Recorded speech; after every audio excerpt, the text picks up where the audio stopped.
观众朋友们，大家好。今天要跟大家分享的这个消息呢，可能对相当一部分的 YouTube 创作者、观众以及 YouTube 平台本身呢，都是一个坏消息。那么这个坏消息是什么呢？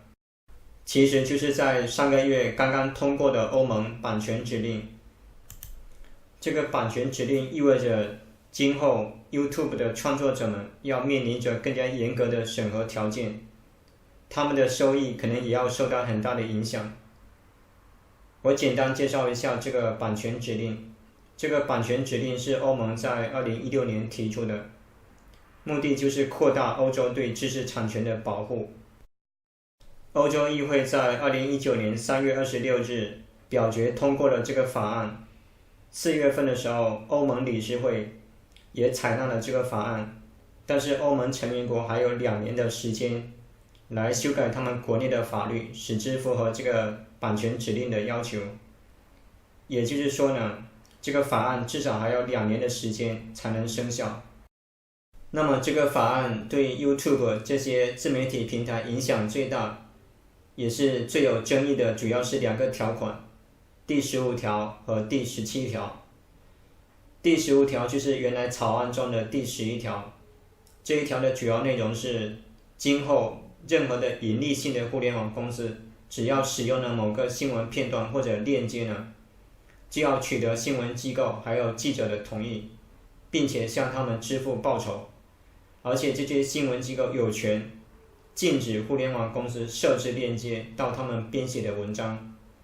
所以这个第15条呢，也被人家叫做链接税，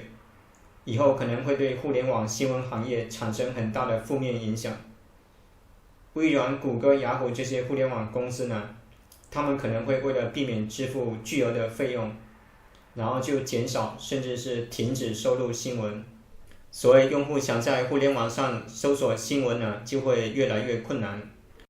而且欧洲议会解释说呢，只有用于非盈利性的目的或者引用非常短的片段呢，才能免费使用这些新闻。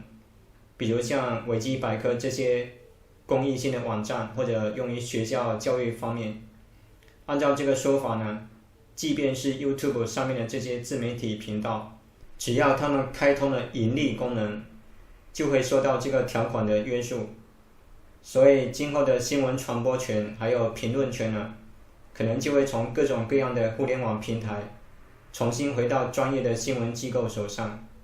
那么这对新闻自由或者说言论自由来说呢，无疑是一个很大的打击。另外一条是第17条。第17条比第15条覆盖的范围更大，造成的影响也更加的深远。第17条就是原来草案中的第13条，这一条是欧盟版权指令中最有争议的一条。之所以争议这么大呢，是因为这一条规定了互联网平台有义务过滤还有移除侵权的内容，否则就要和上传侵权内容的用户一样呢，一起成为被告。那么这样一来呢，这些互联网平台就要从一个中介者变成一个当事人了，所以他们必然要加大对侵权内容的打击。与此同时，自媒体创作者也会受到更加严格的限制，甚至会失去在互联网上和别人分享自己作品的这个机会。在目前呢，像 YouTube 这类的自媒体平台，他们主要依据的是合理使用这个原则来判定哪些作品侵犯了版权，哪些作品属于合理使用的范围。合理使用原则的基本概念就是，在有限而且转换性使用的情况下，可以不经过版权所有人的许可，而对受保护的作品进行复制。这里的有限而且转换性的使用，具体来说就包括批评、评论、模仿、新闻报道、教育、学术、研究等等情形。要认定一个改编的作品是不是符合合理使用这个原则，第一个呢，就是看这个改编过的作品是不是符合促进知识、艺术进步等非盈利性目的。第二个呢，就是看受版权法保护的作品的性质。如果这个受保护的作品是有关公共领域的信息，例如一些思想、事实还有自然定律。那么这些思想、事实和自然定律是不受版权法保护的。比如牛顿是第一个发现了万有引力定律的人，但是不能因此而阻止他人对万有引力进行研究。第三个呢，就是看改编的作品中引用了多少数量的受保护作品，以及这些引用对于受保护作品它的重要程度。比如一个电影解说节目虽然只有几分钟，但是如果这个几分钟呢包含了电影的核心情节，那也会被认定是侵权。第四个呢，就是看改编的作品它对受保护作品的价值的影响。如果改编的作品影响了受保护作品的市场价值或者潜在价值呢，那么改编的作品就会被认定是侵权。比如一个电影解说节目透露了一部悬疑电影的核心情节，使这个电影失去了吸引力而导致观众减少，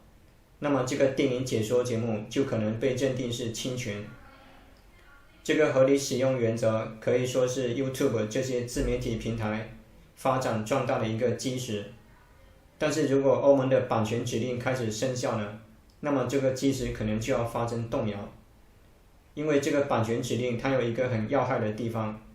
就是它不仅规定了作品的所有人可以从改编的作品中取得报酬，而且有权决定别人怎样使用他们的作品。这样子的话，自媒体创作者就会受到极大的限制，甚至会面临严重的法律风险。根据业内人士的看法，这个版权指令可能会对 YouTube 的几类作品造成很大的影响。第一类就是音乐类，因为音乐类它的使用范围最广，最容易遭到侵权，所以 YouTube 一直以来也是采用了很多措施来对音乐作品进行保护。但是欧盟的版权指令它有更加严格的规定，今后对音乐作品进行剪辑、混合、改变节奏，这些创作呢都要经过作品所有人的许可，否则就是侵权。第二类就是 YouTube 上非常热门的电影解说类，按照版权指令的规定，对电影电视节目的使用都要经过作品所有人的许可。除了支付报酬之外呢，影片的剪辑形式也要受到约束。除了常见的几分钟看电影系列，就是连对电影电视进行模仿、讽刺，或者发表一些对版权所有人不利的解读或者评论，可能都要受到限制。第三类就是游戏视频类，包括游戏直播、游戏录像、游戏解说等等。可能有的人不理解说，为什么我的游戏我就不能做成视频呢？其实游戏和电影、音乐一样，消费者购买的只是它的使用权，而没有传播权或者广播权。所以把游戏视频上传到网上，其实也是一种侵权的做法。因为很多游戏它的卖点其实就是它的画面、音效跟剧情，所以如果被人公布在网上的话，那么它这个游戏的神秘感就会消失，对一些玩家就会丧失它的吸引力，这样就影响到了游戏的市场销量。这三种类型的作品在 YouTube 上是最有人气的，也是给 YouTube 带来最多流量的，但是他们受到欧盟版权指令的影响也是最大的，因为这几类作品他们都要直接依赖受保护的作品，所以这个版权指令可能会对这些创作呢起到一个釜底抽薪的作用，直接切断他们的创作来源。那么 YouTube 会怎么来对付这个版权指令呢？第一种可能就是退出欧洲市场，不过这种可能性很小，因为欧洲市场是 YouTube 最大的收入来源之一，而且就算 YouTube 退出了欧洲它也可以根据各种国际公约呢对 YouTube 进行跨国诉讼。第二种可能就是完全禁止上传那些可能侵权的作品，不过这种做法也不太可能，因为如果没有这些音乐、电影、游戏类的视频的话，那么 YouTube 就会损失一大部分的观众，它的利润就要大受影响。第三种可能就是加强对上传作品的过滤跟审查，这是比较现实的一种做法。那么 YouTube 会怎么过滤跟审查这些上传的视频呢？我判断可能会有2种做法。第一种就是黑名单机制。那么这种黑名单机制呢，其实就是 YouTube 的 Content ID 制度。具体来说呢，就是版权所有人先把自己的作品提交到 YouTube 的数据库中，以后有用户上传作品的时候呢，系统就会把这些作品跟数据库中的正版作品进行对比。如果发现用户上传的作品跟这些正版作品有雷同呢，那么这些用户就会受到一个侵犯版权的警告，而版权所有人呢，他就有权决定是要屏蔽这些侵权视频，还是要分享这些侵权视频的收益。现在按照欧盟版权指令的规定， YouTube 不仅要过滤掉雷同的视频，而且还要过滤各种经过剪辑改编的视频，所以可以预见 YouTube 必然要研发更加先进的过滤算法，对视频也要进行更加严格的审查。假如 YouTube 采用这种黑名单过滤机制的话，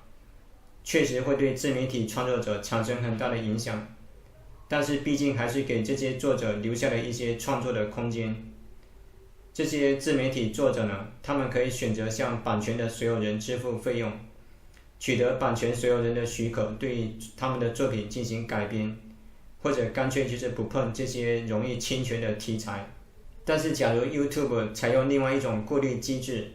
就是白名单机制的话，那么对自媒体创作者来说，可能就是一个毁灭性的打击。一些专家认为，如果严格执行欧盟版权指令的话，那么 YouTube 可能就要求创作者提供一个证明他们上传的作品是他们自己的。那么这个要求对一些公司还有专业机构来说不是很大的问题，因为他们可以提供营业执照还有证明。但是对于广大的草根创作者来说呢，他们怎么来证明他们提交的作品就是他们自己的呢？难道每做完一个视频就要去做一次公证吗？所以如果 YouTube 真的采用了白名单机制的话，那么广大的草根创作者只能是被拒之门外， YouTube 最后也是变成一潭死水。我在做这个视频之前，在 YouTube 上面用中文搜索了一下版权指令这个关键词，发现还没有中文媒体在讨论这个问题。但是我用英文关键词去搜索呢，就发现有很多的外国博主在讨论这个问题，所以中文圈的博主们可能还没有意识到这个问题的严重性。事实上 YouTube 上面有很多电影解说游戏录像的中文频道，这些频道很多是使用盗版作品来进行创作，或者没有经过授权，所以有的时候会看到一些频道的视频被删除，甚至是整个频道被关闭。所以在这里呢，我也呼吁所有的 YouTube 创作者重视这个版权指令带来的挑战。好了，今天的节目就到这边，谢谢大家。